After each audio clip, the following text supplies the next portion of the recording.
தமிழ்நாடு தலைகுனியாது திராவிட model ஆட்சி நல்லாட்சியின் 5 ஆண்டு சாதனைகள் விளக்க தேர்தல் பரப்பை மாபெரும் பொதுக்கூட்டம்.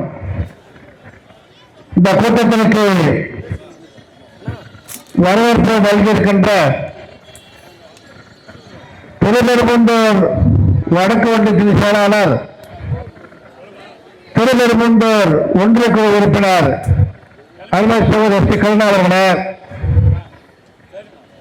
இங்கே முன்னிலை வகிக்கின்ற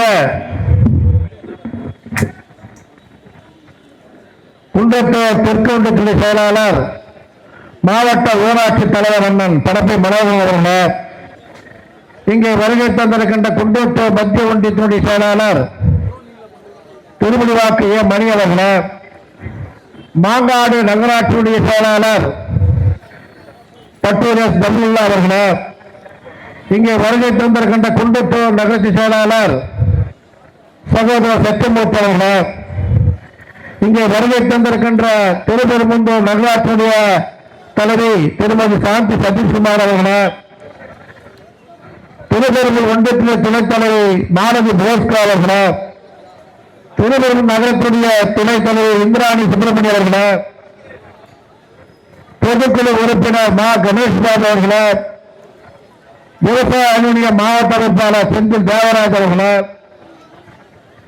வடக்கு ஒன்றியத்தினுடைய இளைஞரணி செயலாளர் மாவட்ட குழு உறுப்பினர் தம்பி பால்ராஜ் அவர்களே, நமக்கு பின்னாலே சிறப்பான சொற்பொழிவை ஆற்ற வருகை தந்திருக்கின்ற அரக்கோணம் நாடாளுமன்ற உறுப்பினர், கழக உயர் செயல் திட்ட குழுவினுடைய உறுப்பினர், முன்னாள் ஒன்றிய அமைச்சர், மதிப்பிற்கும் மரியாதைக்குரிய அண்ணன் திருமதி எஸ் ஜெகத்ரட்சன் அவர்களே, இந்த காஞ்சிபுரம் வடக்கு மாவட்டத்தை திராவிட முன்னேற்ற கழகத்தின் கோட்டையாக வைத்துக் கொண்டு செயலாற்றிக் கொண்டிருக்கின்ற தமிழகத்துடைய குறு சிறு நடுத்தர தொழில்கள் அமைச்சர், இந்த மாவட்டத்துடைய தேர்தல் போர்வால் அண்ணன் தாம அன்பரசன் அவர்களே, இங்கே வருகை தந்திருக்கின்ற தேர்தல் தொகுதி பொறுப்பாளர், கழகத்தினுடைய மாநில வர்த்தக துணை செயலாளர் அண்ணன் ஏஜி பாஸ்கர் சுந்தரம் அவர்களே, இங்கே வருகை தந்திர முருகன் அவர்களே, பொடவர் ரவி அவர்களே, தனிகாச்சலம் அவர்களே, விநாயகமூர்த்தி அவர்களே, முத்து குமாரசாமி அவர்களே, முருகன் அவர்களே, தேவேந்திர பாபு அவர்களே, டோமினிக், அருள் பாரத், ஹரிகிருஷ்ணன், ஓவியா முருகன், பிரகாசம், சத்யா, வெங்கடேசன், முரளி, விஜயகுமார் அவர்களே, ஒன்றிய வடக்கு நிர்வாகிகள், தெற்கு நிர்வாகிகள் மோகன் அவர்களே, ரவிச்சந்திரன் அவர்களே, ஜெகன்குமார் அவர்களே, சுகரன் கண்டியப்பன் அவர்களே, பரமசிவம் அவர்களே, சர்தார் பாஷா அவர்களே, பி ஆர் தேவர் அவர்களே, இங்கே வருகைத்தின் சிவபாதம் அவர்களே, திருவாகரன் அவர்களே, நலிசிம்மகன் அவர்களே, மணிவண்ணன் அவர்களே, வேலுமணி அவர்களே, நாசிர் முகமது அவர்களே, முனிகிருஷ்ணன் அவர்களே, திருப்பெரும்புதூர் ஒன்றிய உறுப்பினர்கள், திருப்பூர் நகரத்தினுடைய நிர்வாகிகள் வேணுகோபால் அவர்களே, எஸ்பிசி குமார் அவர்களே, ஆறுமுகம் அவர்களே, விஜயலட்சுமி அவர்களே, குமார் அவர்களே, காத்தராயன் அவர்களே, ஜி கே கார்த்திகன் அவர்களே, சம்பத் அவர்களே, இங்கே வருகை தகுந்த ஒன்றிய பிரதிநிதிகள் பாபு, புருஷோத்தமன், சாதிக் பாஷா, ரவி, சரவணன், ஸ்ரீதர், நகர வார்டு செயலாளர்கள் மாணிக்கம், பிரபாகரன், சரவணன், மணி, முரளி, பாபு, தாமோதரன், விவேக், தில்லி, வீரபத்தன், சீனிவாசன், பாபு, ஜலபதி அவர்களே, இங்கே வருகத்தன் திருப்பூர் நகரத்துடைய கவுன்சிலர்கள் தில்லி மாணிக்கம், நர்மதா பாலகிருஷ்ணன், நிர்மல மகேஷ், தேவி புருஷோத்தமன், டி எம் சீனிவாசன், வீரபத்தி, இந்துமை தவின்குமார் அவர்களே, குன்றத்தூர் ஒன்றியத்தினுடைய நிர்வாகிகளே, மாவட்ட அணியின் நிர்வாகிகளே, குன்றத்தூர் மத்திய ஒன்றிய நிர்வாகிகளே, குன்றத்தூர் நகர நிர்வாகிகளே, மாவட்ட அணியின் நிர்வாகிகளே, மாங்கல் நகர கழக நிர்வாகிகளே, திருப்பூர் ஒன்றிய நிர்வாகிகளே, வடக்கு ஒன்றிய நிர்வாகிகளே, இங்கே வருகை தந்திருக்கின்ற அருமை பெரியவர்களே, ஆண்டவர்களே, சான்றோர்களே, பிஎல்ட்டு நிர்வாகிகளே, கிழக்கழகத்தின் செயலாளர்களே, அனைத்து தொகுதியுடைய கழகத்தின் நிர்வாகிகளே, கூட்டணி நண்பர்களே, இறுதியாக நன்றியுரை சொல்ல இருக்கின்ற திருப்பூர் நகரத்தினுடைய கழக செயலாளர் அண்ணன் சதீஷ்குமார் அவர்களே, உங்கள் அனைவருக்கும் அன்பான வணக்கத்தை நான் தெரிவித்துக் கொண்டு, இன்றைக்கு இந்த கூட்டத்தின் நோக்கமே நம்முடைய தமிழகத்தினுடைய முதலமைச்சர் ஒப்பற்ற தலைவர் அன்பு தளபதி அவர்கள் 5 ஆண்டு கால திராவிட மாடல் ஆட்சியுடைய சாதனைகளை விளக்க வேண்டும் என்று இந்த கூட்டத்தை கூட்டியிருக்கின்றார்கள். எனக்கு பின்னாலே நம்முடைய ஒன்றிய அமைச்சரும் முன்னாள் ஒன்றிய அமைச்சரும் மாவட்ட ஊராட்சி தலைவரும் அருமையாக கருத்துக்களை வழங்க இருக்கின்றார்கள். எனவே வருகை தந்திராக இருக்கின்ற கழக நிர்வாகிகள் அருமை பொதுமக்களும் சிறப்பான முறையிலே நடைபெறுகின்ற ஆட்சியுடைய சாதனை எடுத்து செல்வார்கள். எனவே நான் சிறிது கருத்து சொல்லிவிட்டு விடைபெறுகின்றேன். இந்த திமுக ஆட்சி திராவிட மாடல் ஆட்சி ஒரே ஒரு உதாரணத்தை சொல்லுகின்றேன். இந்தியாவிலேயே தமிழ்நாட்டில் தான் காலை உணவு திட்டத்தை கொண்டு வந்த ஒரே முதலமைச்சர் அன்பு தளபதி என்பதை நாம் எண்ணி பார்க்க வேண்டும். அதே போன்று கலைஞர் மகளிர் உரிமை கொண்டு வந்தது அன்பு தளபதி தான். எனவே வருகை தந்திருக்கின்ற நிர்வாகிகளே, வருகின்ற தேர்தல் சாதாரண தேர்தல் அல்ல.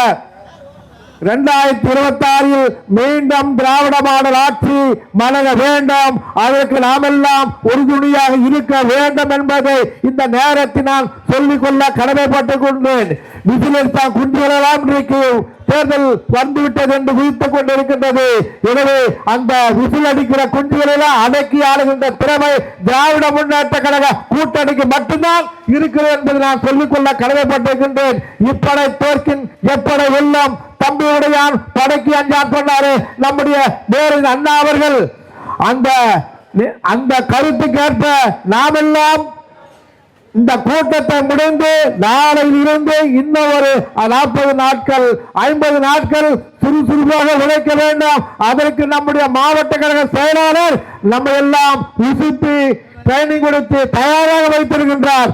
எந்த நேரத்தில் தேர்தல் அறிவித்தாலும் நம்முடைய காஞ்சிபுரம் வடக்கு மாவட்டம் 6 தொகுதிகளும் வெல்ல வேண்டும். திருப்பெரும்புதூருக்கு முன் உதாரணமாக இருக்க வேண்டும் என்று சொல்லி வருகை தந்திருக்கின்ற அருமை பெரியார்களே, தாய்மார்களே, நமது இயக்கம் வெற்றி பெற வேண்டும். நமது திமுக வெற்றி பெற வேண்டும். நடைபெறுகின்ற 2026 மீண்டும் 7வது முறையாக தளபதி அவர்கள் திராவிட மாடல் ஆட்சி 2வது முறையாக அமைய வேண்டும். அதற்கெல்லாம் நீங்கள் எல்லாம் உறுதுணையாக இருக்க வேண்டும் என்று சொல்லி வாய்ப்புக்கு நன்றி கூறி விடைபெற்றுக் கொள்கின்றேன். நன்றி, வணக்கம். அடுத்து நம்முடைய சிறுகுறு நடுத்தரத்தில் அமைச்சர் மாவட்ட கழக செயலாளர் கழகத்தின் போர்வால் இப்போது உங்களிடம் சொற்பொழியாற்றுவார்.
உட்கார சொல்ல எல்லாம்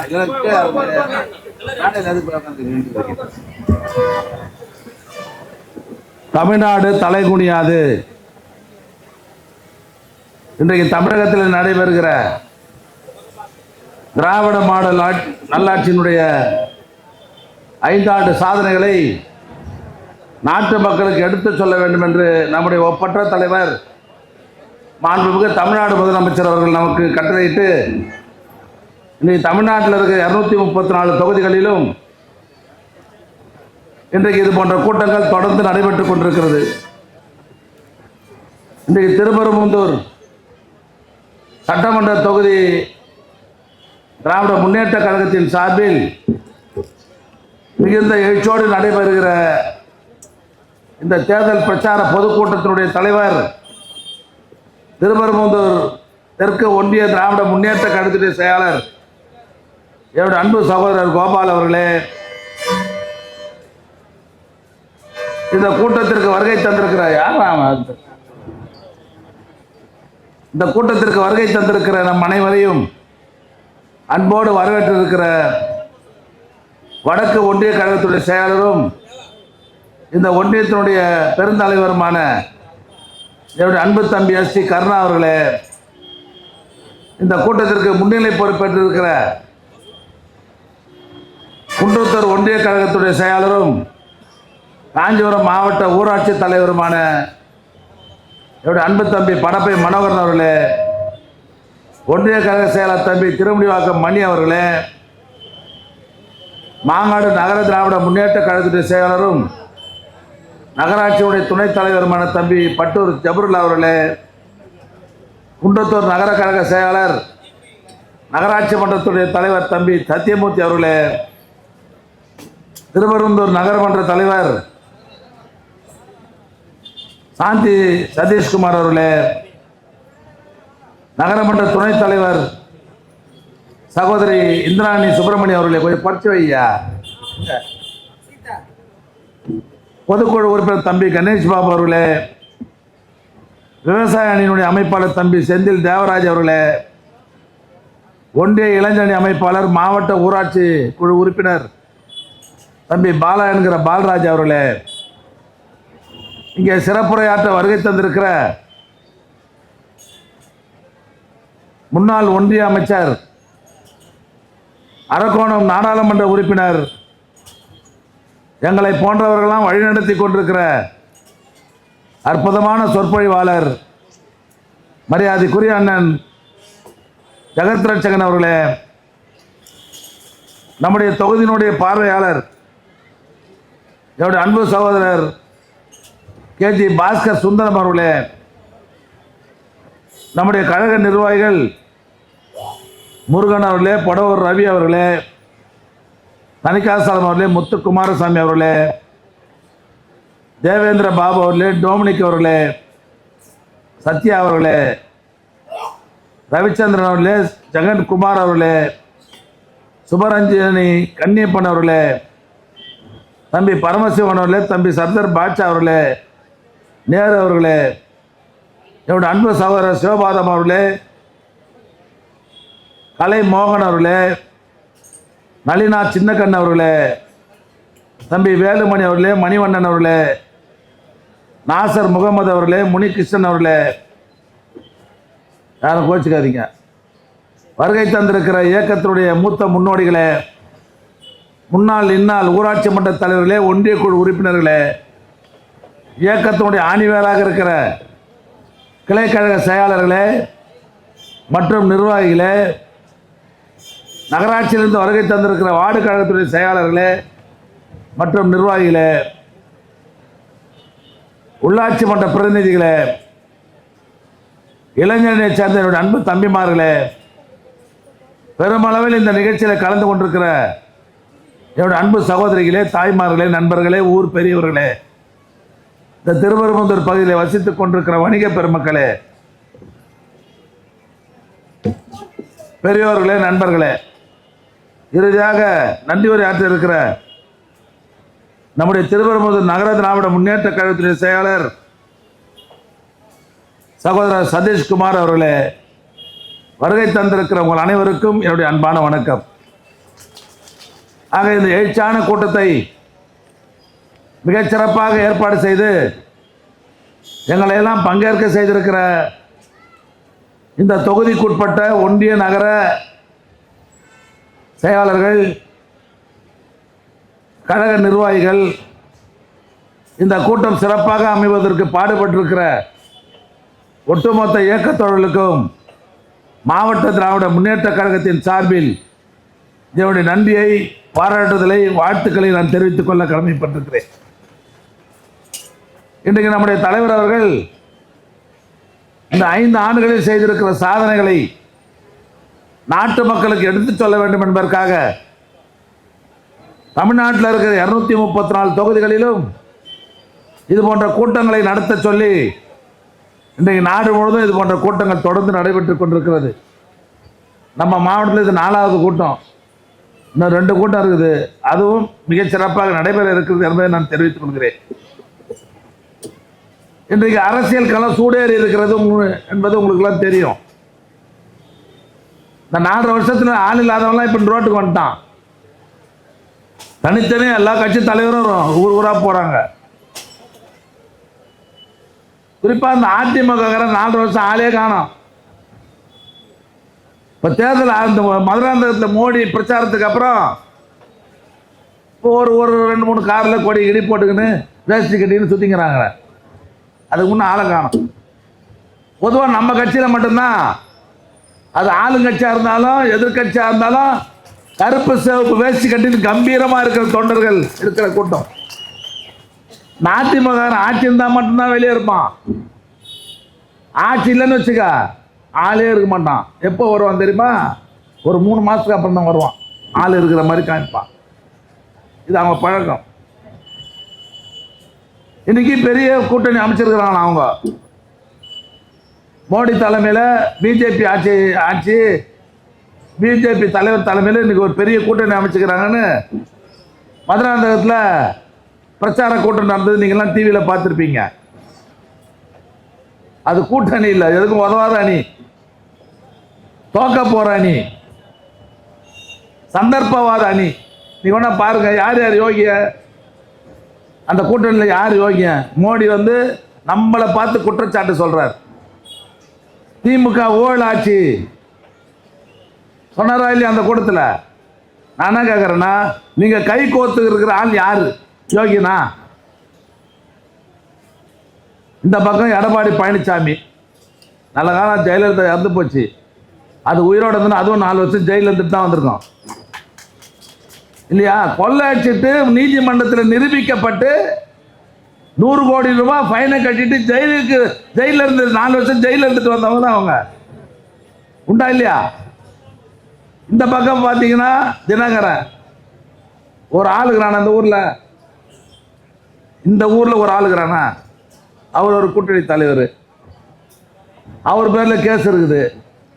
ஆக தங்களை காப்பாற்றிக் கொள்வதற்காக தான் இன்னைக்கு பிஜேபியில் கூட்டணி சேர்ந்துருக்கிறாங்க, தவிர வேற ஒன்றுமே கிடையாது. அந்த பக்கம் வாசனுக்கு யாருக்கிறான்?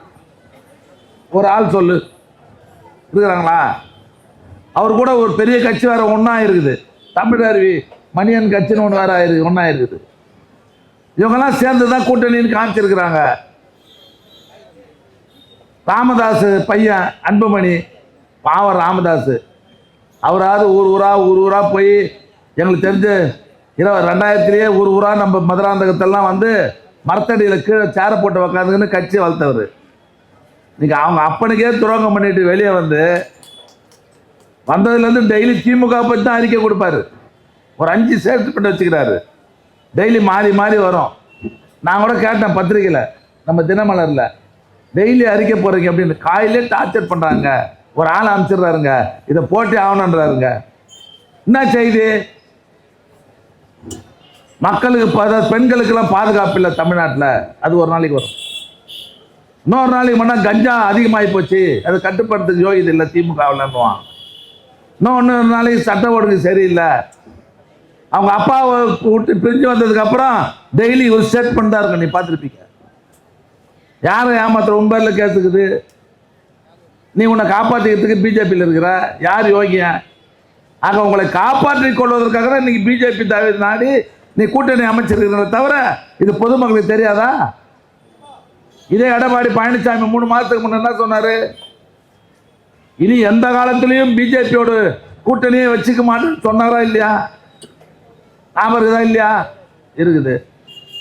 தினகரன் என்ன சொன்னாரு? பழனிசாமியை முதலமைச்சர் ஆகிறத விட நான் தூக்கு போட்டு சாவலான்னாரு. இருக்குதா இல்லையா? இவங்கெல்லாம் சேர்ந்து தான் ஒரு கூட்டணி அமைச்சிருக்கிறாங்க. எங்க பங்காளி சண்டை இது, நாங்கள் தீர்த்துக்கணுன்றாரு இல்லையா? ஆக இப்பேற்பட்டவங்களாம் ஒரு கூட்டணி அமைச்சிருக்கிறாங்க. நம்ம கூட்டணி தொடர்ந்து வெற்றி பெறுகிற கூட்டணி, மக்களுக்காக போராடுகிற கூட்டணி, மக்களை பாதுகாக்கிற கூட்டணி நம்ம ஒண்ணே தான், கொள்கைக்கான கூட்டணி.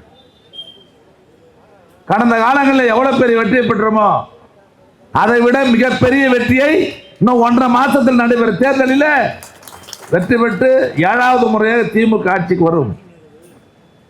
நம்முடைய ஒப்பற்ற தலைவர் அண்ணன் தளபதி அவர்கள் 2வது முறையாக ஆட்சி பொறுப்புக்கு வருவார். இது யாருமே தடுக்க முடியாது. நீங்க என்ன சொல்றாங்க, நீங்க அதிமுக காரன் என்ன பண்றான், வீடு வீடா போய் இவ்வளவு நாள் ஆளை காணோம்,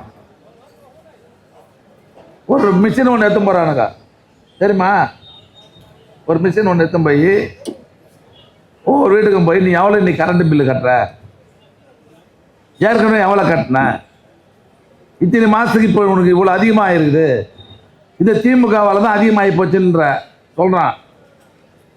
அது மட்டும் இல்லை, ஏற்கனவே வரி எவ்வளோ கட்டின, இப்போ எவ்வளோ கட்டுற, இந்த 4-5 வருஷத்துக்கு இந்த 3 வருஷத்துக்கு நம்ம போட்டது 3 வருஷத்துக்கு முன்னது தானே, எவ்வளோ வித்தியாசம், எவ்வளோ நஷ்டப்பட்டிருக்கிற அப்படி விலைக்கு கூறின்னு வராங்க. நான் தான் கேட்குறேன்னா, இந்த மின்சார கட்டணம் உயர்ந்ததுக்கு யார் காரணம், மனசாட்சி தொட்டு சொல்லுங்க. கலைஞர் இருக்கிறவரையும் ஜெயலலிதா இருக்கிறவரையும் மின்சார கட்டணம் ஏற்றா? ஜெயலலிதா இருந்ததற்கு பிறகு உதய மின் திட்டத்தில் மரியாதையா வந்து கையெழுத்து போட்டு இல்லைன்னா மரியாதை கட்டணும்னு சொன்னதுக்கு அப்புறம் தான் இங்கேருந்து மின்துறை அமைச்சராக இருந்த வேலுமணி போய் கையெழுத்து போட்டு நீங்க மின்சார கட்டணம் கடுமையாக உயர்ந்ததுக்கு காரணம் திமுக இல்லை, அதிமுக என்பதை நீங்களாம் புரிஞ்சுக்கணும். வாங்க வச்சுங்க, நான் சொல்றதெல்லாம் உண்மை. அதே போல உள்ளாட்சி நிர்வாகத்தில் நீங்க வரி ஏத்தலன்னு சொன்னா உங்களுக்கு மானியம் கொடுக்க மாட்டேன், மொத்த ரூபாய் நிறுத்திடுவேன்னு சொல்லி மிரட்டினதுக்கு அப்புறம் தான் இன்னைக்கு அந்த டாக்ஸ் ஏற்றிருக்கிறோம். ஒண்ணுமே செய்யலன்னு சொல்றீங்களே, நம்ம என்ன செய்யல? திமுக தேர்தல் அறிக்கை சொன்ன திட்டங்கள் செய்யவே இல்லைன்னு சொல்லி நீங்க பழனிசாமி பிரச்சாரம் பண்ணிட்டு இருக்கிறார். என்ன பண்ணல? இன்னைக்கு தேர்தல் அறிக்கையில் சொன்ன திட்டங்களில 90% மேல் நிறைவேற்றி நாட்டு மக்களின் பேரன்பை பெற்றிருக்கிற ஒரே தலைவர் நம்முடைய முதலமைச்சர். 1000 ரூபாய் கொடுக்குறேன்னு சொன்னாரு. 1,14,00,000 குடும்பங்களுக்கு 1000 ரூபாய் கொடுத்தோம். நாங்க ஊருக்கு போகிற போது சில குடும்பங்கள்ல அண்ணா எனக்கு வந்துச்சு, நான் பக்கத்து வீட்டுக்காரருக்கு வரலண்ணா, பக்கத்து வீட்டுக்காரருக்கு வந்துச்சு எனக்கு வரலண்ணே, இன்னும் தள்ளி போனோன்னா மெத்த மாலை இருக்கவங்களுக்கு வந்துச்சு எனக்கு வரலண்ணே இப்படி சொல்லுவாங்க. இதெல்லாம் தலைவர்கிட்ட போய் சொன்னோம், தலைவரை 1,14,00,000 குடும்பத்துக்கு பணம் கொடுத்துட்டீங்க, இன்னும் ஒரு 5% கொடுத்துட்டீங்கன்னா நாங்களாம் நிம்மதியாக ஊருக்கு போயிட்டு வரலான்னு சொன்னதுக்கப்புறம் உங்களுடன் ஸ்டாலின் ஒரு திட்டம் அறிவிச்சார், முகாம்கள் நடத்தினார். அதில் யாரெல்லாம் பணம் வரலையோ மனு போடுங்கன்னு சொன்னார். 2வது கட்டமாக 17,500,000 பேர், ஏற்கனவே 1,14,00,000 பேர், இன்னைக்கு 1,31,00,000 குடும்பங்களுக்கு மாசம் 1000 ரூபாய் தருகிற தலைவர் நம்முடைய முதலமைச்சர். நீ கட்டணம் இல்லாமல் பேருந்தில் பயணம் பண்றீங்க, சாதாரண திட்டம் நினைச்சுக்காதீங்க. நேற்று கணக்குப்படி 65 லட்சம் பேர் பெண்கள் ஒரு நாளைக்கு பயணம் பண்றாங்க. ஸ்ரீபெரும்புதூர்ல இருந்து ஒரு அம்மா காஞ்சிபுரத்துக்கு வேலைக்கு போறாங்கன்னு வச்சுங்க, இல்லை இங்க இந்த பக்கம் பூந்தமல்லிக்கு வேலைக்கு போறாங்கன்னு வச்சுங்க, எவ்வளவு பேர் பஸ் பேர் குறைஞ்சது 5 ரூபான்னு வச்சுங்க, போறதுக்கு 5 ரூபா வர்றதுக்கு 5 ரூபா, எவ்வளோ ஒரு நாளைக்கு 30 ரூபா, ஒரு மாசத்துக்கு எவ்வளோ ஆச்சு 9,000 ரூபாய் ஆச்சு. ஒரு சாதாரண ஏழை குடும்பத்துக்கு மாசம் ஒரு 9,000 ரூபாய் மிச்சம் வருகிற போது அந்த குடும்பம் வளர்ச்சி வருமா வராதா?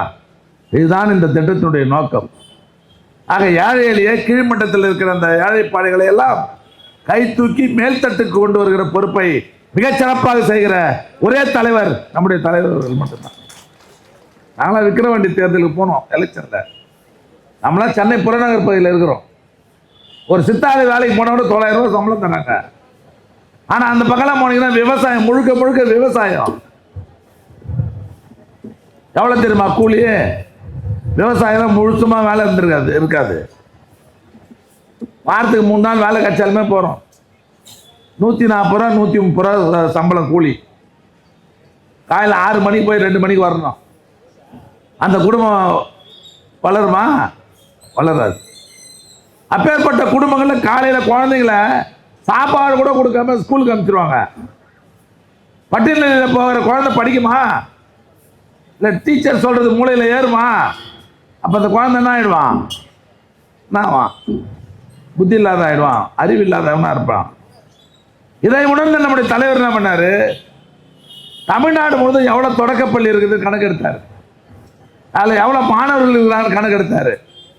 இன்றைக்கு 21 லட்சம் மாணவர்களுக்கு 600 கோடி ரூபாய் மதிப்பில் காலை உணவு தருகிற திட்டத்தை இன்றைக்கு அற்புதமாக செயல்படுத்துகிற தலைவர் நம்முடைய முதலமைச்சர். இன்னைக்கு ரேஷன் கடையில் வயசானவங்களாம் நம்ம வீட்டுல இருக்கிறவங்க என்ன பண்ண தெரியுமா? சும்மா தானே இருக்குது. ரேஷன் கடையில் போய் அரிசி பருப்பு வாங்கி அனுப்பிச்சிடுவாங்க. தெரியுங்களா? இதுக்கு போனால் ரேக விழாது. உண்டா இல்லையா? உண்டா? நான் சொல்றது உண்மையா? ராக ஊழலோன்னு ஓரம் கட்டிடுவான் வேலை பார்க்குறவன், ரேஷன் கடையில் வேலை பார்க்குறவன். ராக ஊழல் ஆளுகளை அரிசி பருப்பு கொடுத்துருவான். 4-5 ஒன்றா சேர்ந்துன்னு யாரை திட்டணும்? ரேஷன் கடையில் வேலை பார்க்குறவன்னு திட்டணும். இது மொத்தமாக 4-5 சேர்ந்துங்கன்னு இது என்ன ஆச்சு? இது கை ராக ஊழல் நம்ம ஓரம் கட்டிட்டானுங்கன்னு சொல்லி நம்மளை திட்டுவாங்க. இதையே போய் தலைவர்கிட்ட சொன்னோம். இது மாதிரி நாடு முழுவதும் ஒரு சிக்கல் இருக்குது. இந்த பெரியவங்களுக்கு கை ராக ஊழல் அதை எப்படின்னா சரி பண்ணணும் தலைவர்னு சொன்னோம். அதிகாரிகளை கூப்பிட்டு ஆய்வு பண்ணாரு. 65 வயது இருக்கிற பெரியவங்கெல்லாம் இனி ரேஷன் கடைக்கு போக தேவையில்ல, மாசம் 2வது சனிக்கிழமை அந்த பொருளை எல்லாம் வீட்டுக்கு எடுத்து போய் கொடுக்கணும்னு சொல்லி உத்தரவு போட்ட ஆட்சி திமுக ஆட்சி இல்லையா? நீங்க 40 லட்சம் குடும்பங்களுக்கு நேராக அரிசி பருப்பு எடுத்து போய் தருகிற ஆட்சி திமுக ஆட்சி. இப்ப டிவில தேர்தல் அறிவிச்சுக்கிறாரு யாரு? எடப்பாடி பழனிசாமி டெய்லி 2 அறிக்கை கொடுத்துட்டாரு. நாங்க ஆட்சிக்கு வந்தா இனி ஆண்களுக்கும் இலவச பஸ் பாஸ், பெண்களுக்கு இனிமேல் 2000, நம்ம 1000 ரூபாய் கொடுக்கணும் அறிவிக்கும் போது இதே பெரிய மனுஷன் டிவிக்கு என்ன தெரியுமா பத்திரிகையில பேட்டி கொடுத்தாரு? இதெல்லாம் நடைமுறைக்கு சாத்தியமாவாது, மக்களை ஏமாத்துறாரு அப்படின்னு நம்ம தலைவரை சொன்னாரு. இப்போ டெய்லி அறிக்கை கொடுத்துங்கிறார். நான் என்ன கேட்குறேன், நாங்கள் எதுவுமே செய்யலைன்னு சொல்றிய, நீ என்ன செய்த? இது விவசாயம் ஓரளவுக்கு விவசாயம் இருந்த பகுதி இந்த பக்கம்லாம் 10 வருஷம் அதிமுக வெறும் 48,000 பேருக்கு தான் இலவச மின்சாரம் கொடுத்தாங்க விவசாயிகளுக்கு. ஆனா இன்னைக்கு 10 வருஷத்துல 2 லட்சம் பேருக்கு இலவச மின்சாரம் தந்த ஆட்சி திமுக. 5 வருஷத்துல 4.25 வருஷத்துல 4.25 வருஷத்துல நாங்கள் ஆட்சி நடத்தி 3 வருஷம் தான். கொரோனா வந்தது, அதில் 1 வருஷம் போச்சு. கடுமையாக மழை வந்தது, அதில் ஒரு 4 மாதம் போச்சு. ஆக 1.25 வருஷம் கொரோனாவிலையும் மழையிலும் தான் இருந்தோமே தவிர ஆட்சி நடத்தல. 3 வருஷம் ஆட்சியில் நீ தமிழ்நாட்டை தூக்கி நிற்கிற தலைவர் நம்முடைய தலைவர். நாங்கள் ஆட்சிக்கு வந்தால் வீடுகள்லாம் கட்டி தருவேன், 10 வருஷம் கட்டி தரத்தானே. இப்போ சொல்றாரு நாங்கள் ஆட்சிக்கு வந்தால் வீடுகள் கட்டி தருவோம் ஏழைகளுக்கு. இப்போ சொல்றாரு 10 வருஷம் நீ தான் ஆட்சியில் இருந்தா வீடு கட்டி கொடுத்தியா? நம்ம தலைவர் என்ன பண்ணார் தெரியுமா? 3 வருஷத்துக்கு முன்ன கலைஞர் கனவு இல்லம் 3500 கோடி ரூபாய் ஒதுக்கீடு பண்ணி முதல்ல போன வருஷத்துக்கு 3 வருஷம் 1 லட்சம் வீடு கட்டி தந்தார். எல்லா கிராமங்களையும் தலைவர் வந்துக்கிறீங்களா? ஒவ்வொரு வீட்லையும் 25-30 வீடு ஒரு ஊருக்கு வந்திருக்கோம். வந்ததா இல்லையா? 2வது வருஷம் ஒரு 3500 கோடி ரூபாய் ஒதுக்கீடு பண்ணி மேல 1 லட்சம் வீடு கட்டி கொடுத்தாரு. இப்போ போன மாசம் நடந்த சட்டமன்ற கூட்டத்தொடரில் 3வது ஆண்டாக மேல 3500 கோடி ரூபாய் ஒதுக்கீடு பண்ணி 1 லட்சம் வீடு கட்டி முடிச்சாச்சு. 1 லட்சம் வீடு கட்டின்னு இருக்கிறாங்க. எதிர்காலத்தில் கட்டப்போகிற வீட்டுக்கும் 3500 கோடி ரூபாய் நிதி ஒதுக்கீடு செய்து இன்னைக்கு தமிழ்நாடு முழுவதும் குடிசையே இல்லாத நிலையை உருவாக்க வேண்டும் என்று உத்தரவு போட்டு நடைமுறைக்கு கொண்டு வந்திருக்கிற தலைவர் நம்முடைய தலைவர் இல்லையா? சொல்லுப்பா, எவ்வளவு வேலை செய்த முன்னா 2 நீ என்ன செய்துட்ட? நான் கேட்குறேன், நீ என்ன வாக்குறுதி கொடுத்த? உங்க முதலாளி என்ன வாக்குறுதி கொடுத்தாரு? யார் முதலாளி? அவங்க முதலாளி என்ன கொடுத்தாரு? 12 வருஷத்துக்கு முன்ன தேர்தல் நடந்ததுங்க. நாங்க ஆட்சிக்கு வந்தா வெளிநாட்டில் இருக்கிற பணத்தெல்லாம் பீராஞ்சி எடுத்துட்டு வந்து இந்தியாவில் இருக்கிற ஒவ்வொரு குடிமகனுக்கும் 5 லட்சம் ரூபாய் கொடுக்குறேன்னாரு. ஞாபகம் இருக்குதா இல்லையா? எல்லாம் உங்களுக்கு தெரிஞ்ச செய்தி தான், நினைவுபடுத்த தான் வந்திருக்கிறோம். 5 பைசா கூட வரல இது வரலையும். ஒரு ஆண்டுக்கு 2 கோடி பேருக்கு வேலை தருவன்னார். ஞாபகம் இருக்குதா? இருக்குதா இல்லையா? இருக்குதா? பரவாயில்ல. இன்னைக்கு 12 வருஷம் எத்தனை பேருக்கு வேலை தந்துடணும்? 24 கோடி பேருக்கு வேலை தந்துடணும். இவ்வளோ பேர் வந்துருக்கிறீங்க. நீங்க உங்களுக்கு தேவையில்லை, உங்க சொந்தக்காரருக்காவது ஒரே ஒரு வேலை மத்தியில் ஆட்சியில் கூட வேலை கொடுத்துக்கிறாங்க சொல்லுங்க பார்க்கலாம். 500 1000 நோட்டு செல்லாது என்ன? அதுக்கு பதில் 2000 நோட்டு நீயே போட்ட. ஒரு 6 மாதம் கழிச்சு அந்த 2000 நோட்டு செல்லாது என்ன அறிவிச்ச? சொன்னீங்க ஜிஎஸ்டி போட்ட. மக்களை நிம்மதியாக வாழ விட்டீங்க நீங்க. அவருக்கு கதை அது. இவர் யோகியமா சொல்றாரு ஒண்ணுமே செய்யலன்னு. செல்போன் கொடுக்குறோன்னு சொன்னாங்க. ஞாபகம் இருக்குதா உங்களுக்கு? இருக்குதா இல்லையா? உங்களை தான் கேட்குற, பெண்களை தான். தமிழ்நாட்டில் இருக்கிற பெண்களுக்கெல்லாம் செல்போன் தருவோம் நானுங்க. கொடுத்தாங்களா? இல்ல, நாம தான் போட்டாங்க. வெளியூருக்கு போய் ஸ்கூட்டில் வேலை செய்யற பெண்களுக்கு ஸ்கூட்டி தருவோம் நானுங்க. கொடுத்தாங்களா? ஒரு ஆள் கூட தரல. ஒவ்வொரு வீட்டுக்கு 20 லிட்டர் மினரல் வாட்டர் கொடுக்குறோம் நானுங்க. அவங்க ஆட்சி காலத்தில் குழாவிலே தண்ணி வரல. 60 வயது நிறைந்தவர்கள்லாம் பஸ் பாஸ் கொடுக்குறோம் நானுங்க. கொடுக்கல. இவங்க நம்மளை பார்த்து ஒண்ணுமே செய்யலன்னு சொல்றாங்க. நியாயமா? சொல்லுங்க. இன்னைக்கு ஹேண்ட் பீட் எடுத்துன்னு வந்து வீடு வீடா கொடுத்துக்கிறாங்க. இன்னைக்கு பெண்கள் மத்தியில் இன்னைக்கு தமிழ்நாடு முழுதும் மிக செல்வாக்கு பெற்ற தலைவராக நம்ம தலைவர் விலை கொண்டிருக்கிறார். மக்கள் பலம் இருக்குது. இவ்வளவு பேர் வந்துருக்கு. நம்மளை தவிர வேற யாரும் ஜெயிக்க முடியும்? சொல்லு. நம்மளை தவிர யாரும் வெற்றி பெற முடியுமா? நான் எழுதி சொல்றேன், எழுதி வச்சுங்க. நம்முடைய தலைவர் ஒரு முடிவு எடுத்தாருன்னா முடிக்காம விட மாட்டார். ஞாபகம் வச்சுக்க. நீ பிஜேபியை ஒழிச்சேர்த்தணும். பிஜேபி அதிமுகவையும் இன்னும் ஒரு 1.5 மாசத்துல வர தேர்தலை ஒழிச்சு கட்டணும் தலைவர் முடிவு பண்ணிட்டார். அதுக்கான பணிகள் இன்றைக்கு வேகமாக நடைபெற்றுக் கொண்டிருக்கிறது. வருகை தந்திருக்கிற நான் நம்முடைய இயக்கத்தோடு அன்போடு கேட்டுக்கொள்வது, பிஜேபிக்காரன் அவன் நினைக்கிறது சாதிக்கணுன்றதுனால எந்த உச்சக்கட்டத்துக்கு கூட போவான். ஆர்எஸ்எஸ் காரன் அதுக்கு ஈடு கொடுத்து நம்ம வேலை செய்யணும், வேகப்படுத்தணும். தலைமை சொல்ற வேலையை உடனுக்குடன் செய்யணும். உள்ளாட்சி மன்ற பிரதிநிதிகள்லாம் சிறப்பாக வேலை பார்க்கணும். அந்த ஊர்களில்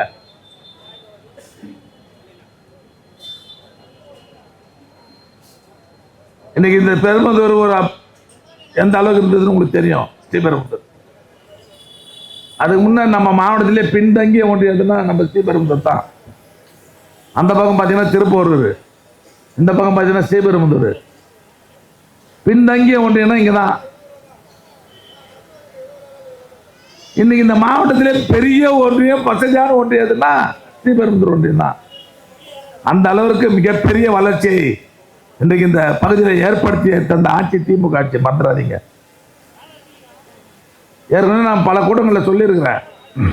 பின்னால் சத்தம் கொடுக்கணும். தலைவர் 96 2001 தலைவர் ஆட்சியில் இருந்தார். பின்னால் என்னன்னு பாருங்க. 96 2001 தலைவர் ஆட்சியில் இருந்தார். நம்ம ஆட்சியில் இருந்தோம். 15,000 ஏக்கர் லேண்ட் அக்யூர் பண்ணாரு. எவ்வளோ? ஸ்ரீபெரும்புதூர், ஒரகடம், சிங்காசத்திரம், அப்படியே இந்த பக்கம் மறைமலை நகர், சிறுசேரி 15,000 ஏக்கர் லேண்ட் அக்யூர் பண்ணார்.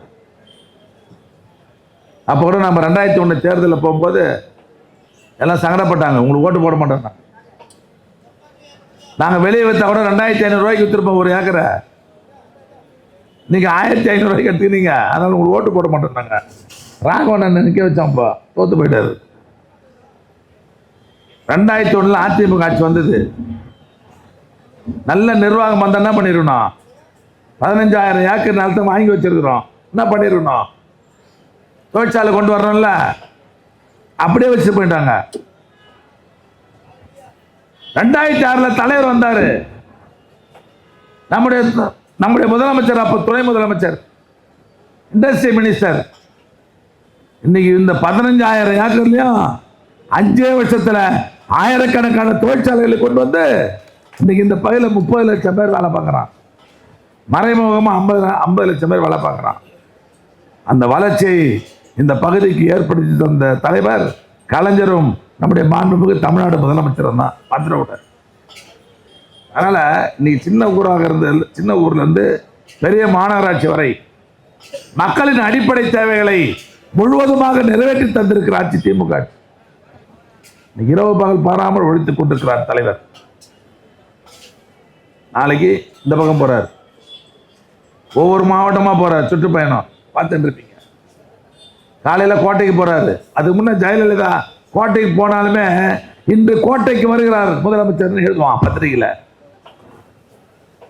கோட்டைக்கு போனாலுமே தினமும் மக்கள் பணி செய்து இன்னைக்கு தமிழ்நாட்டில் இருக்கிற ஏழை எளிய மக்களுடைய வாழ்வை உயர்த்தி காட்டி கொண்டிருக்கிற தலைவர் நம்முடைய முதலமைச்சர் அவர். வருகை தந்திருக்கிற நீங்கள் எல்லாம் மீண்டும் இந்த அரசு அமைவதற்கு சிறப்பாக பணியாற்றிட வேண்டும், கடுமையாக உழைத்திட வேண்டும் என்று உங்களை எல்லாம் அன்போடு கேட்டுக்கொண்டு வருகை தந்து இந்த நிகழ்ச்சியை சிறப்பித்து தந்திருக்கிற உங்கள் அனைவருக்கும் நன்றி சொல்லி விடைபெறுகிறேன். நன்றி, வணக்கம். திராவிட முன்னேற்ற கழகத்துடைய கொள்கை பரப்பு செயலாளரும் முத்தமிழர் கலைஞர் அவர்களால் திராவிட ஆழ்வார் என்று புகழப்பட்ட மேனாள் மத்திய அமைச்சர், அரக்கோணம் நாடாளுமன்ற உறுப்பினர் அன்பிற்குரிய அண்ணன் ஜெகத் ரட்சகன் அவர்கள் சிறப்புரையாற்றுவார்.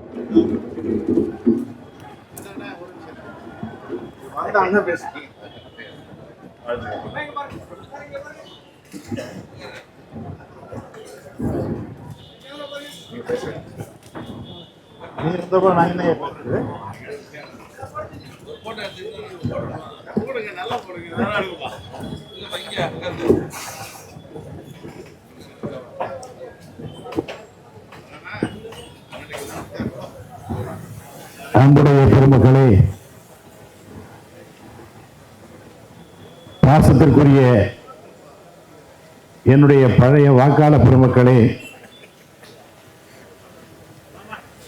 காஞ்சிபுரம் வடக்கு மாவட்டம் ஸ்ரீபெரும்புதூர் சட்டமன்ற தொகுதி திராவிட முன்னேற்ற கழகத்தின் சார்பாக தமிழ்நாடு தலைகுனியாது திராவிட மாடல் நல்லாட்சியின் 5 ஆண்டு சாதனைகள் விளக்க மாபெரும் பொதுக்கூட்டத்தினும்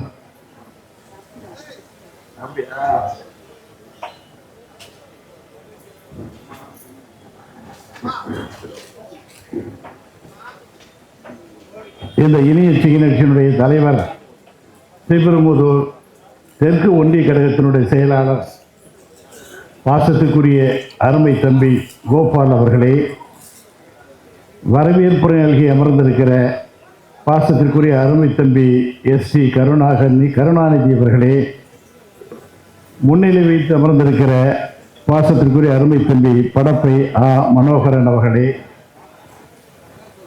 திருமுடிவாக்கம் மணி அவர்களே, ஜபருல்லா அவர்களே, சத்தியமூர்த்தி அவர்களே, சாந்தி சதீஷ்குமார் அவர்களே, இந்திராணி சுப்பிரமணியம் அவர்களே, கணேஷ் பாபு அவர்களே, செந்தில் தேவராஜ் அவர்களே, SK பாலா அவர்களே, உரையாற்றி அமர்ந்திருக்கிற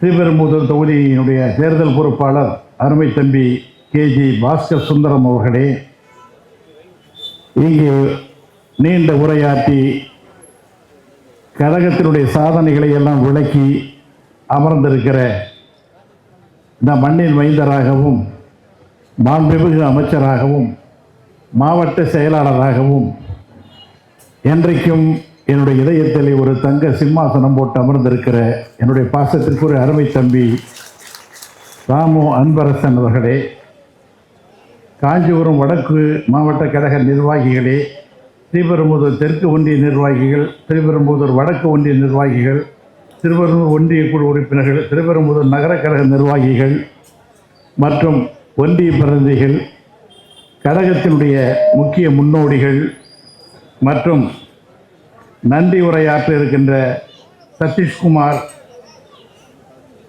ஸ்ரீபெரும்புதூர் நகர கழகத்தினுடைய செயலாளர் மற்றும் நிகழ்ச்சியிலே கலந்து கொண்டு சிறப்பு செய்து கொண்டிருக்கிற என்னுடைய பாசத்திற்குரிய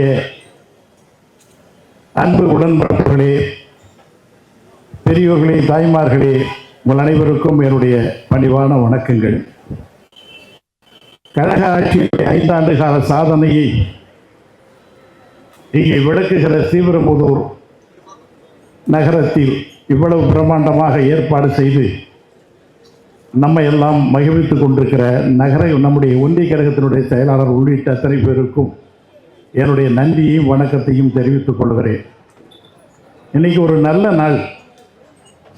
ஸ்ரீபெரும்புதூரில் பிறந்த மகான் ராமானுஜர் அவர்கள் திருக்கோஷ்டியூருக்கு போய் 18 முறை நடந்து சென்றார்கள்.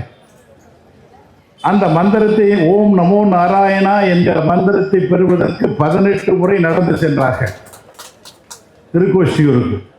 18வது முறைதான் அந்த கோயிலுக்கு மேலே அவரை நிறுத்தி மந்திரத்தை சொன்னார், ஓம் நமோ நாராயணா என்று. இந்த மந்திரத்தை உனக்கு சொல்லுகிறேன், நீ உனக்கு மட்டும்தான் சொல்லுகிறேன், நீ மட்டும்தான் சொர்க்கத்துக்கு போகணும். இதை கேட்க வேறு யாருக்காவது சொன்னீங்கன்னா அவங்க சொர்க்கத்துக்கு போவாங்க, நீ சொர்க்கத்துக்கு போக மாட்டேன்னு சொன்னாங்க. ராமானுஜர் அந்த கோயில் மீது ஏறி எல்லோரும் சொர்க்கத்துக்கு செல்ல வேண்டும் என்று சொல்லி ஓம் நமோ நாராயணா சொல்லி நான் வேண்டுமானால் நரகத்துக்கு போகிறேன் என்று சொன்ன மாபெரும் மண் இந்த மண். ஒரு ஸ்ரீபெரும்புதூர் ஒரு புனித மண். இந்த மண்ணை பொன்னாக்கி இருப்பதில் நம்முடைய தங்க தலைவர், தமிழகத்தினுடைய முதல்வராக இருந்த தலைவர் கலைஞர் அவர்களும் தளபதி அவர்களும் அதற்கு அணிலை போல் இந்த மண்ணை பொன்னாக்கி இருக்கிற என்னுடைய தம்பி ராமு அன்பரசனுக்கும் தான் இருக்கிறோம். எல்லோரும் அமைச்சர்களாக இருப்பார்கள் நம்முடைய அமைச்சரவையில். என்றைக்குமே அந்த தளபதிக்கு தன்னை என்னைக்கும் ஒரு காவல்காரனாக நினைத்து, ஒரு தொண்டனாக நினைத்து அந்த தலைவருடைய இதயத்தில் தங்க சிம்மாசனம் போட்டு அமர்ந்திருக்கிறவர் தான் நம்முடைய அன்பரசன் அவர்கள். அவர்கள் இங்கே பேசி அமர்ந்திருக்கிறார்கள். முத்துக்கடல் பதித்து 3 நெறி வளர்த்து கற்று கடை மிகுந்து தாயகமே, கத்துங்கடல் மீது கலங்களில் விளையாடும் காவலன் தென்பாண்டி மண்டலமே, நதியில் விளையாடி தென்னன் மதியில் திகழ்ந்த தமிழ் தாயின் தலைமகன், கன்னி தமிழுக்கு கலை கோயில் கட்டி வைத்து கலைமகள் நெஞ்சில் காவியம் என்னும் பொட்டு வைத்து இலக்கிய சுவையில் எவரையும் என்னும் எட்டு வைத்து கருத்தூன்றி வைத்தாலும் கதையூன்றி வைத்தாலும் விதையூன்றி அதில் விருச்சத்தில் வைத்த தங்க தலைவர் தளபதியினுடைய 5 ஆண்டு கால ஆட்சியினுடைய வரலாற்றை சொல்ல வந்திருக்கிறார். தளபதி அந்த பெயரை சொன்னாலே தித்திக்கிற பெயர். தேன் கலந்து பால் கலந்து தெவிட்டாத தேன் சுவை கலந்து ஊன் கலந்து உபட்டாமல் இருக்கின்ற உத்தம தலைவருடைய ஆட்சி 5 ஆண்டு கால பொற்கால ஆட்சி தமிழகத்தில் நடைபெற்றுக் கொண்டிருக்கிறது. திருவாய் செல்வமாய் தேனாய் வானோர் செழுஞ்சுடராய் செடுஞ்சுடன் நற்சோதி மிக்க உருவாய் உறவாய் ஊனாய் ஊனின் உள்ளமாய் உள்ளத்தின் உள்ளே நின்ற கருவாய் கற்பகமாய் நம்மை எல்லாம் காத்து வருகிற தலைவர் தளபதியினுடைய 5 ஆண்டு கால ஆட்சியை இங்கே பெருமைக்கு நம்ம அன்புக்குரிய பாசத்துக்குரிய அருமை சகோதரர் அன்பரசர் இங்கே சொல்லி இருக்கிறார்கள். இந்த நாடு எவ்வளவு செழிப்பாக இருக்கிறது, தமிழகம் இன்றைக்கு எவ்வளவு செழிப்பாக இருக்கிறது. இஞ்சி மஞ்சள் விளையும் நாடு, இருவாட்சி மலரும் நாடு, கோடை மழை பொழியும் நாடு, குளிர்ந்த மழை. 5 ஆண்டுகளும் மழை பெய்யாது என்னைக்காவது இருந்ததா? என்றாவது வறட்சி தமிழகத்தில் இருந்ததா? தீயின்றி நாடெல்லாம் திங்கள்வும் மாறி பெய்து ஓங்கு பெருசன்னல் ஊடு கடலுடல பூங்குவளை போதில் பொறிவண்டு கண்படைப்ப தேங்காதே புக்கிருந்து சீர்த்த முறை பற்றி வாங்க குடந்தரைக்கும் வள்ளல் பெரும்பசுக்கள் நீங்காத செல்லும் நிறைந்திருக்கிறது அல்லவா தமிழகத்தில். எங்கு பார்த்தாலும் அந்த தலைவரை ஒரு சலவி சொற்களால் ஒரு தாஜ்மஹால் கட்டணும் தளபதிக்கு. இப்படிப்பட்ட ஒரு ஆட்சி இந்தியாவில் எங்கேயும் கிடையாது.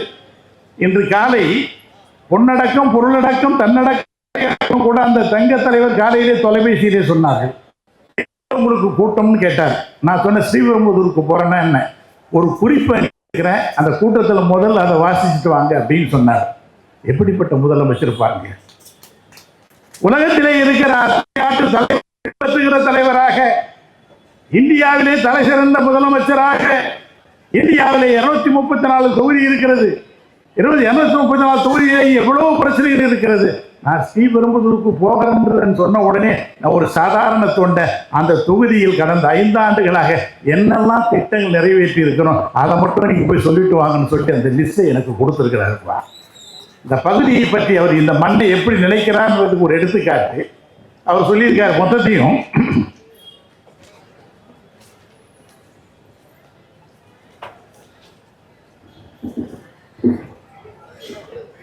புதிதாக அரசு கலைக்கல்லூரி, குன்றத்தூர் நகராட்சியாக தரம் உயர்த்துதல், மாங்காடு நகராட்சியாக தரம் உயர்த்தியது, குன்றத்தூர் அருள்மிகு சுப்பிரமணிய திருக்கோயில் புதிய திருமண மண்டபம், படப்பையில் புதிதாக தீயணைப்பு நிலையம், ஸ்ரீபெரும்புதூர் சார் பதிவாளர் அலுவலகத்திற்கு புதிய கட்டிடம், வல்லம் சிப்காட்டில் பணியாளர்கள் தங்கும் விடுதி, சுங்குவார் சத்திரம் வருவாய் ஆய்வாளர் அலுவலகத்திற்கு புதிய கட்டிடம், குன்றத்தூர் திரு ஊரக பெருமாள் திருக்கோயில் குடமுழுக்கு, படப்பையில் புதிதாக உயர்மட்ட மேம்பாலம், மணிமங்கலம் அரசு மீன் விதை பண்ணை புதுப்பிப்பு, தாம்பரம் முடுச்சூர் ஸ்ரீபெரும்புதூர் 4 வழி சாலை, குன்றத்தூர் மாங்காடு ஆகிய 2ஆம் நிலை நகராட்சியில் முதல்நிலை நகராட்சியாக ஒரு தரம் உயர்த்துதல், மாங்காடு காமாட்சி அம்மன் கோயிலில் நாள் முழுவதும் பிரசாதம் வழங்கும் திட்டம், சுங்குவார் சத்திரம் வேளாண்மை சேமிப்பு கிடங்கு, பழந்தண்டலம் துணை வேளாளர் விரிவாக்க மையம், நாவலூர் ஆகிய இடங்களில் பள்ளி கட்டிடங்கள்,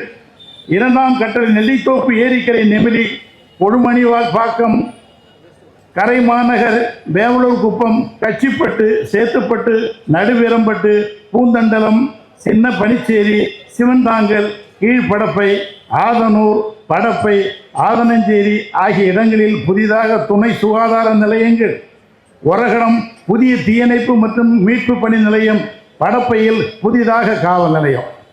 இவ்வளவும் இந்த தொகுதிக்கு செஞ்சு கொடுத்துருக்காங்க கடந்த 5 ஆண்டுகளில். இந்தியாவில் எந்த மாநிலத்தில் எந்த முதலமைச்சர் ஒரு தொகுதியில் இவ்வளவு பெரிய சாதனைகளை செய்திருப்பார்? அதை எவ்வளவு நினைவில் வைத்து அந்த தங்க தலைவர் இவைகளை எல்லாம் நினைவில் வைத்து இதை போய் சொல்லிவிட்டு வாருங்கள் என்று சொன்னார் என்றால் அந்த தலைவருடைய நினைப்பு நெஞ்சம் எப்படியெல்லாம் இருக்கிறது என்பதற்கு ஒரு எடுத்துக்காட்டு தான். ஏன்னா திராவிட தேசத்தின் தலைவராக, திராவிட காவலராக 8 கோடி மக்களின் இதயங்களிலே தங்க சிம்மாசனம்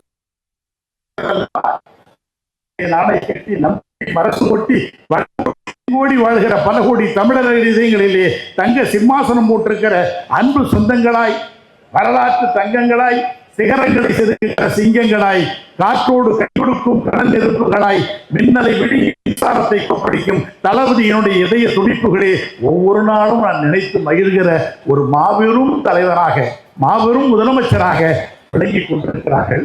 இன்னைக்கு ஒண்ணுமில்லை. இன்னைக்கு காலையில ஜெய சுவாமிகள் 5 பேர் வந்தாங்க. இந்த இல்லை, ஒரு 2 நாளைக்கு முன்னாடி அவங்க என்னை வந்து பார்த்தாங்க. தமிழ்நாட்டுடைய வடநாட்டிலிருந்து வந்தவங்க. அவங்க தமிழ்நாட்டினுடைய முதலமைச்சரை நாங்கள் பாராட்டணும் அப்படின்னு சொல்லிட்டு சொன்னாங்க. அது என்ன சொல்லுங்க அப்படின்னு, எவ்வளவோ திட்டங்கள் செய்து கொண்டிருக்கிறார்களேன்னு சொன்னார். ஆமாம், பரம்பொருள் பரந்தாமன் 10 அவதாரங்கள் எடுத்தார்கள். மச்சமென்றும் கூர்மன் என்றும் வராகன் என்றும் ராமன் என்றும் வாமன் என்றும் பௌத்திரன் 10 அவதாரம் ராமன் பரம்பொருள் பரந்தாமன் எடுத்தார்கள். எங்க தளபதி ஒவ்வொரு நாளும் ஒரு அவதாரம் எடுத்துக் கொண்டிருக்கிறார்கள் சொன்னேன். அது சரி, அதில் எங்களுக்கு ரொம்ப பிடிச்சது எது தெரியுமான்னு கேட்டாங்க அவங்க. நான் சொன்னேன், எது சொல்லுங்க நீங்க அப்படின்னு சொல்ல, உங்க தளபதியினுடைய சாதனைகளை சொல்லுங்க அப்படின்னாரு. அப்ப நான் சொன்னேன், அன்பரசன் சொன்ன மாதிரி பெண்கள்லாம் இலவசமா பேருந்துல போறாங்க. இந்தியாவில் வேறு எந்த மாநிலத்திலையும் கிடையாது. முதலாக தமிழகத்தில் தான் பெண்கள் இலவசமாக பேருந்திலே செல்லலாம் என்று திட்டத்தை கொண்டு வந்தவர் எங்கள் தலைவர், எங்கள் தங்க தலைவர் தளபதினு சொன்னேன். கேட்டு மகிழ்ச்சி அப்படின்னாங்க. அப்புறம் தமிழ் புதல்வன் மாணவர்களுக்கு 1000 ரூபாய், ஒவ்வொரு மாணவருக்கும் 1000 ரூபாய் கொடுக்குறோம். மகளிருக்கு உரிமை தொகை 1000 ரூபாயை அள்ளி கொடுக்குறாரு. உலகத்தில் எங்கேயுமே பார்க்க முடியாது. மாதம் 1000 ரூபாய். இந்த வருஷம் பொங்கலுக்கு எங்கள் வீட்டுக்கு போனேன். எங்கள் அன்னைக்கு வந்து பொங்கலுக்கு வந்து காசு கொடுக்கறதுக்கு பாக்கெட்டில் கை விட்டேன். தம்பி காசு வேணாமான்னு சொல்லிச்சு. ஏன் நீன்னு கேட்டேன். ஏற்கனவே முதலமைச்சர் நேற்று 1000 ரூபாய் எனக்கு பணம் கொடுத்துட்டாருப்பா பொங்கலுக்கு அப்படின்னு சொல்லிச்சு. அம்மா இல்லை, இது 1000 ரூபாய். இந்த 1000 ரூபாய் என்பது எப்படி போய் மக்களை போய் சேர்ந்திருக்கிறது? என் தொகுதி அரக்கோணத்துக்கு மேடை ஓட்டு கீழே ஒரு அம்மா ஓடி வந்து என்னை கட்டி பிடிச்சிக்கிச்சு. ஏம்மா அப்படின்னு கேட்டேன். அழுதுது. எனக்கு உடம்பு சரியில்லை, ஆஸ்பத்திரிக்கு போகணும்னு சொல்லிட்டு என் பையனை கேட்டேன். உனக்கு தான் 70-80 வயசாகி போச்சு, எதுக்கு ஆஸ்பத்திரிக்கு போகிற, போய் படு, இன்னும் எத்தனை நாளில் போக போகிற தெரியலையே அப்படின்னு சொல்லிச்சு. நான் அழுதுக்குன்னே வீட்டில் படுத்திருந்தேன். என்னுடைய கதவை தட்டி தளபதி 1000 ரூபாயை தந்தார்கள், அதை எடுத்து இந்த ஆஸ்பத்திரிக்கு போகிறப்பான்னு சொன்னாங்க. இந்த 1000 ரூபாய் எப்படி பயன்படுது பாருங்க. அது மட்டும் பெண்களின் உள்ளாட்சி அமைப்புகளுக்கு 50% இடஒதுக்கீடு, வேலை வாய்ப்பிலே 42% ஒதுக்கீடு, புதுமை திட்டம், லட்சக்கணக்கான மாணவர்கள் காலை உணவு திட்டம், இல்லம் தேடி கல்வி, உலகம் உங்கள் கையில், மடிதி கணினி, அனைத்து ஜாதியிலும் அச்சராகலாம், கலைஞர் கனவு இல்லம், காலனி சொல். இந்த காலனி சொல்லுன்றது உலகத்தில் நீங்களும் நான் சிந்திக்க முடியாதப்பா. எந்த தலைவரும் நினைக்கவில்லையே. அண்ணல் காந்தியடிகள் தொடங்கி இதுவரையில் யாருமே நினைக்கவில்லையே. ஒரு கிராமத்தில் இருந்தோம்னா எங்கப்பா பக்கத்தில் காலனியிலிருந்து ஆளை கூப்பிடுவான்வான். ஒரு ஜாதியை குறிப்பதாக இருந்தது. தளபதி அவர்கள் அதை பார்த்து சொன்னார்கள், காலனி என்கிற வார்த்தை இனிமேல் இருக்கக்கூடாதுன்னு சொல்லிட்டாங்க. எப்படிப்பட்ட திட்டம்! இப்படி சமூக நீதி விடுதிகள் பல்லெல்லாம் இதெல்லாம் சொல்லினே வந்தேன். அந்த ஜெயசாமிகள் கேட்டுனே வந்தாங்க, அமைதியாக இருந்தாங்க. நான் சொல்றது ஒரு சமயம் இங்கிலீஷ் அவங்களுக்கு புரியலையோ, அவங்க வடநாட்டுக்காரங்க, இங்கிலீஷ் அவங்களுக்கு புரியலையே என்னன்னு சொல்ல. அப்போ நீ என்னதான் சொல்றீங்க, உங்களுக்கு எதுதான் பிடிச்சது, எந்த திட்டம் உங்களை அதிகம் கவர்ந்தது என்று கேட்டவுடன் அவர்கள் விழிகள் நீரோடு சொன்னார்கள், ஒரு அற்புதமான முதலமைச்சர், இந்த திட்டங்கள்லாம் நீங்கள் சொல்கிறீங்க, இந்த திட்டங்கள்லாம் உண்மையிலே மகிழ்ச்சி தான், வரவேற்கக்கூடியதான். ஒரே ஒரு திட்டம் தான் எங்களுக்கு ரொம்ப மனசை ஒரு மாதிரி ஆகிக்கிறது. இதுவரையில் நாங்கள் நினச்சி பார்க்கல. இறைவன் தான் அதை செய்வான் என்று நினைத்தோம். ஆனால் ஒரு முதலமைச்சராக, மனிதனாக இருந்து ஒரு முதலமைச்சராக இருந்து இப்படி செய்ய முடியுமான்னு சொல்லிட்டு அவங்க பீடிகை போட்டுனே வந்தாங்க. ஐயா சொல்லுங்க ஐயா, எனக்கு ஒன்றுமே புரியல, எந்த திட்டத்தை சொல்கிறீங்கன்னு. ஒன்றும் இல்லை, தாயும் இல்லை தந்தையும் இல்லை, அனாதை குழந்தைகளுக்கு மாதம் 1000-2000 ரூபாய் கொடுக்குறது சொன்னாங்க. உலகத்தில் யார் சார் நினைப்பான்? உலகத்திலே யார் நினைத்து பார்க்க முடியும்? இந்த தங்க தலைவர் தளபதியை தவிர உலகத்தில் யாராலும் நினைக்க முடியாது. அந்த குழந்தைகள் உதயசூரியனுக்கு வாக்களிக்க போகிறதா? வருக தேர்தலிலே ஒவ்வொரு வீடாக சென்று வாக்கு கேட்க போகிறதா? அடுத்த தலைமுறையை போய் சிந்திக்கிற ஒரே ஒரு தலைவர் இந்தியாவிலே நம்முடைய தளபதி அவர்கள் என்று சொன்னால் அவர் தான் மிகையாகாது. தமிழ்நாட்டில் இங்கே நம்ம அன்பரசன் சொல்லிட்டான், எல்லாத்தையும் பட்ஜெட்லாம் எப்படி இருக்குது ஏதாவது சொல்லிட்டு ஒவ்வொரு திட்டமும் அப்படித்தான், ஒவ்வொரு திட்டமும் அப்படித்தான். சீர்காழியில் குளக்கரையில் ஒரு 3 வயது குழந்தை பாலுக்கு எழுதது. வெளிகளில் நீரோடு காலையில் பாலுக்கு எழுத போது அதுக்கு பால் கொடுப்பதற்கு தாயும் தந்தையும் வரவில்லை, உற்றார் பெற்றோர் வரவில்லை, பக்கத்திலே இருக்கிறவர்கள் யாரும் அரசாங்கம் வரவில்லை. அந்த குழந்தை அழுது கொண்டே இருந்தது. மேலே இருந்து பார்வதியும் பரமசிவனும் கீழே இறங்கி அந்த குழந்தைக்கு பால் கொடுத்தார்கள். இந்த காலை உணவு திட்டத்தை நம்முடைய தங்க தலைவர் தளபதி அவர்கள் எல்லா குழந்தைகளுக்கும் காலை உணவு திட்டம் கொண்டு வந்தார்கள். யார் நினைச்சு பார்க்க முடியும்? யாராவது ஒருத்தவங்க நம்ம நினைச்சு பார்க்க முடியுமா? இந்த மாதிரி ஒரு திட்டத்தை கொண்டு வர முடியும், செய்ய முடியும் என்பதை எல்லாம் யாரால் செய்ய முடியும்? இந்தியாவிலே வாகன உற்பத்தி 50% தமிழ்நாட்டில் இந்தியாவில் இருக்கிற பெரிய மாநிலம் உத்தரப்பிரதேசம். நம்முடைய மோடி அவர்கள் பிரதமராக இருக்கிற குஜராத்தில் கிடையாது. எல்லா இந்தியாவிலே இருக்கிற எல்லா மாநிலத்திற்கும் சேர்ந்து வாகன உற்பத்தியில் 50 விழுக்காடு தமிழ்நாட்டிலே உற்பத்தி ஆகிறது என்று சொன்னால் தமிழ்நாடு எப்படிப்பட்ட மாநிலமாக உருவாக்கி கொண்டது? 4 ஆண்டுகளில் மட்டும் 10 லட்சம் கோடி ரூபாய் பணம் வந்திருக்கிறது. இதுவரையில் 1 கோடி பேருக்கு வேலை வாய்ப்பு தந்திருக்கிறார்கள். அன்பரசு சொன்ன மாதிரி மோடி அவர்கள் நாங்கள் வருஷத்துக்கு 2 கோடி பேருக்கு வேலை வாய்ப்பு கொடுக்குறோம். 2 பேருக்கு இது வெறும் கொடுக்கல. நம்முடைய தங்க தலைவர் தளபதி 1 கோடி பேருக்கு வேலை வாங்கி தந்திருக்கிறார்கள். தொழில் தொடங்கணுமா தமிழ்நாட்டுக்கு வரான். முன்னெல்லாம் தொழில் தொடங்கணும்னு சொன்னால் அவன் என்ன பண்ணுவான், டெல்லியை விட்டு இறங்கின உடனே தொழில் தொடங்குவதற்கு இந்தியா சரியில்லை, போய் நேராக தாஜ்மஹாலை பார்த்துட்டு அப்படி வண்டி ஏறின காரம் போய் இந்தியாவுக்கு வந்தால் கால் எடுத்து வைத்தவுடன் முதலில் தமிழ்நாட்டை கேட்கிறான், தமிழ்நாட்டுக்கு அடுத்து எங்கே கேட்கிறான் என்ற தமிழ்நாட்டிலே முதலமைச்சரை பார்க்க வேண்டும் என்று கேட்கிறான். தொழில் தொடங்க வேண்டுமே ஆனால் உலகத்திற்கே தலை சிறந்த மாநிலமாக தமிழ்நாட்டை உருவாக்கி தந்திருக்கிறார்கள். இந்த 5 ஆண்டுகளில் வரலாறு யாரும் சொல்ல முடியும்? இந்த வரலாறுகள் எல்லாம் யாரால் செய்து முடிக்க முடியும்? இப்படிப்பட்ட ஒரு மாபெரும் தலைவருடைய ஆட்சி என்பதுதான். தலைவர் சொன்னாரப்பா, எப்படிப்பட்ட ராஜராஜ சோழன் ஒரு பெரிய தஞ்சை பெரிய கோயிலை கட்டினான், எவ்வளவோ சிலைகளை வைத்தான், எங்கேயும் தன்னுடைய சிலையை வைக்கவில்லை. ராஜராஜ சோழன் அவ்வளவு பெரிய கோயிலை கட்டினான், ஏதாவது ஒரு கோயிலில் ஒரு இடத்தினுடைய தன்னுடைய பேரை பூரிக்கல.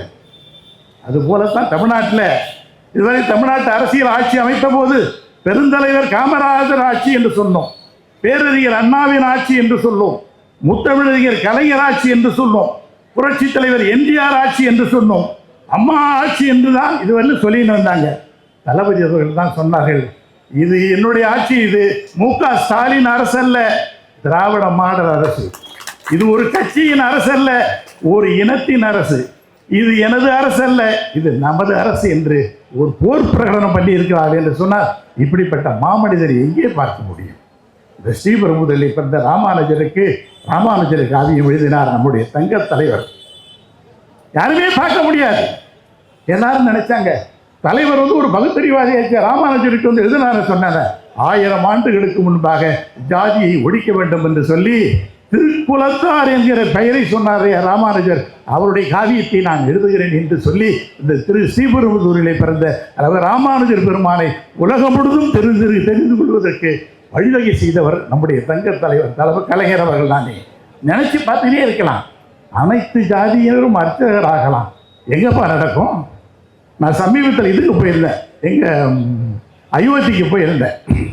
அயோத்தியில் போய் ராமர் கோயில் கட்டுறாரு, மோடி கட்டி இருக்கிறார். கிட்டத்தட்ட 5000 கோடி ரூபாய் செலவு பண்ணி அந்த கோயிலை கட்டிருக்காங்க. எனக்கெல்லாம் ஒரே மகிழ்ச்சி. கோயில் உள்ளே போய் பார்க்கலாமே, நான் சாமி கும்பிட்றேன். போய் நேராக போய் ராமரை பார்க்கறது சாமி கும்பிடலான்னு உள்ளே போனேன். உள்ளே போன உடனே எல்லாம் கூட்டம் நின்றுருந்து, நிறைய கூட்டம், ஜேன்னு கூட்டம். நான் எம்பின்னு சொன்னோடனே என்னை கொஞ்சம் முன்னாடி நிற்க வச்சுட்டாங்க. போன உடனே நான் கண்ண முடிக்கணும். பச்சை மாமலை பச்சை மேனியனே உனக்கே இந்த பாரினிலே 10 அவதாரம் உண்டு, மச்சமென்றும் கூர்மன் என்றும் வராகன் என்றும் ராமன் என்றும் வாமன் என்றும் என்று சொல்லி மாயனே ரகுராமா அருகில் வாவா, வஞ்சனைகள் பிறந்தவுடன் நெஞ்சில் வாவா, காயாம்பு மேனியனே கருத்தில் வாவா, கணக்காடு சூரிய கத்துலேவா, அச்சுதா மாதவா சதுரபு பஞ்சமுவாயுதே அவர்களுக்கு தேவனே கண்ண முடிகினே, அச்சுதா மாதவா சதுரபு பஞ்சமுவாயுதே அவர்களுக்கு தேவனே, ஆதி புருஷோத்தமனே அரிய திருமாரே பசுமையாகிய திருமையனுடைய காகுத்தா வாசுதேவா பரந்தாமா புகுந்தா பதுமனாவா நச்சரிவின் மிசனடித்த கோவிந்தா ஸ்ரீ நாராயணா கேசவா பல்லாண்டு பல்லாண்டு பல்லாயிரத்தாண்டு பல கோடி 100,000 அல்லாண்டை சிந்தால் மணிவண்ணாவும் சேவடி செவிய திருக்காப்பு கூடாரை வெல்லும் சிறு கோவிந்தா உன் தன்னை பாடி பறை கொண்டு யான் பெரும் சன்மானம் நாடு போடும் பரிசினால் நன்றாக கூடகமே தோல்வடைய தோடை செவிப்பூவே பாடகவே எந்தனைய பல்கலையுமே ஆமணிவோம் ஆடை உடுப்போம் அதன் பின்னே பால் சோறு மூட நெய் பெய்து மூடகவே இப்படிலாம் பாடுகிட்டே இருந்தேன். நிறைய பாட்டு, டைம் ஆகி போச்சு, நிறைய பாடுது. என்னை சுற்றி ஒரு 20 சாமியார் வந்து நினைட்டான். என்ன சாமியார் நினச்சி பாட்டேன். நான் கிளம்புறேன், கண்ணை திறந்த பார்த்தா என்னை பார்த்து எல்லா சாமியும் வந்து என் காலை கொடுத்து கொடுத்தாங்க. இப்போ அப்படியா, சரி சார், ரொம்ப சந்தோஷம், ரொம்ப சொன்னேன் அந்த மூலஸ்தானத்துக்கு முன்னாடி.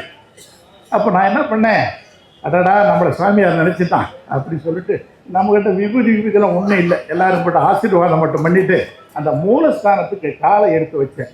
அங்கேருந்து ஒரு சாமியார் வந்து என் காலை தட்டி விட்டான். என்னடா நான் இவ்வளோ பெரிய பாட்டு பாடினேன், இவ்வளோ பேர் சுற்றி நின்னைங்க காலை தட்டையிலேன்னு கேட்டேன்.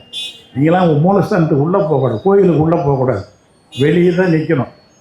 5000 கோடி ரூபாய் செலவு பண்ண மோடியே நாங்கள் உள்ளே விடலை, நீங்களாம் ஏமாத்துறப்பா கோயிலுக்குள்ள அப்படி சொன்னான். இப்போ மோடி உள்ள உடலையே உள்ள உடலை அப்படி சொன்னேன். தமிழ்நாட்டில் நடக்குமா? அனைத்து ஜாதியிலும் அர்ச்சகர் ஆகலாம்னு சொன்னாரியா எங்கள் முதலமைச்சர். எந்த கோயிலுக்கு மோடி அவர்களே, எந்த கோயிலுக்கு வேண்டுமானாலும் வாங்க. ராம்நாத் கோவிந்த் பார்த்தீங்கன்னா அவரு எப்படி பார்த்தீங்கன்னா ராம்நாத் கோவிந்த் அவர் ஜனாதிபதி, இந்தியாவில் முப்படை தளபதி, அவர் தான் கையெழுத்து. Is the first citizen of India. அவர் கையெழுத்து போட்டதான் எல்லாம் சட்டமாகும். அவரு போறாரு ஒரிசாவுக்கு. தாழ்த்தப்பட்டவர் என்பதற்காக கோயிலுக்கு உள்ளே விடலப்பா. ஜனாதிபதியா இருக்கும் போதே தமிழ்நாட்டில் அது நடக்குமாப்பா? தமிழ்நாட்டினுடைய என்னுடைய தங்க தலைவர்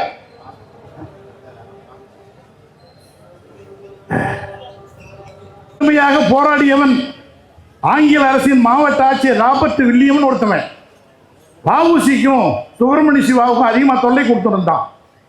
சுதந்திர போராட்டத்தில் என்னுடைய தேசத்தை சார்ந்தவர்கள், என்னுடைய மண்ணை சார்ந்தவர்கள், என்னுடைய மொழியை சார்ந்தவர்கள், அவர்களுக்கு நீ தொல்லை கொடுக்குறான்னு சொல்லி அந்த ராபர்ட் வில்லியம்த்தை இவர் என்ன பண்ண டிஎம் ஆஷ்வே அவனை துப்பாக்கியால் சுட்டுறான். வாஞ்சிநாதன் சுட்டுட்டு ஓடி விடுறார்கள். அப்போ சொல்லுகிற போது வாஞ்சிநாதன் சொல்லுகிறான், நான் வெளியே சென்று விடுகிறேன், வெள்ளையர்கள் என்னை பிடித்து கொன்று விடுவார்கள், நானும் சுட்டு தற்கொலை செய்து கொள்ளுவேன், சற்று கொண்டாலும் என்னுடைய பிணத்தை என்னுடைய வீட்டிற்கு எடுத்து செல்லாதீர்கள், இந்த நாடு சுதந்திரம் பெறுகிற வரையில் என்னுடைய பிணம் என்னுடைய வீட்டிற்குள்ளே செல்லக்கூடாது என்று சொல்லி சபதமிட்டான் வாஞ்சிநாதன். அதே போன்று தான் இன்னும் இருப்பது 40-50 நாட்கள் தான். 50 நாட்களில் உண்ணாமல் உறங்காமல் திராவிட முன்னேற்ற கழகத்தினோட ஆட்சி உதயசூரியனை ஒழிக்க செய்வது உங்கள் கைகளிலே இருக்குது என்று சொல்லி வாய்ப்புக்கு நன்றி பாராட்டி விடைபெறுகிறேன். நன்றி, வணக்கம். கழகத்துடைய செயலாளர் சகோதரர் சதீஷ்குமார் அவர்கள் நன்றி உரையாற்று. மாபெரும் பொதுக்கூட்டத்திற்கு வருகை தந்து சிறப்பித்த அண்ணன் மாவட்ட செயலாளர் அவர்களுக்கும் முன்னாள் மத்திய அமைச்சர் அவர்களுக்கும் வருகை தந்த அனைவருக்கும் திருப்பரங்குன்றம் நகர திமுக சார்பாக நன்றியை தெரிவித்துக் கொள்கிறோம்.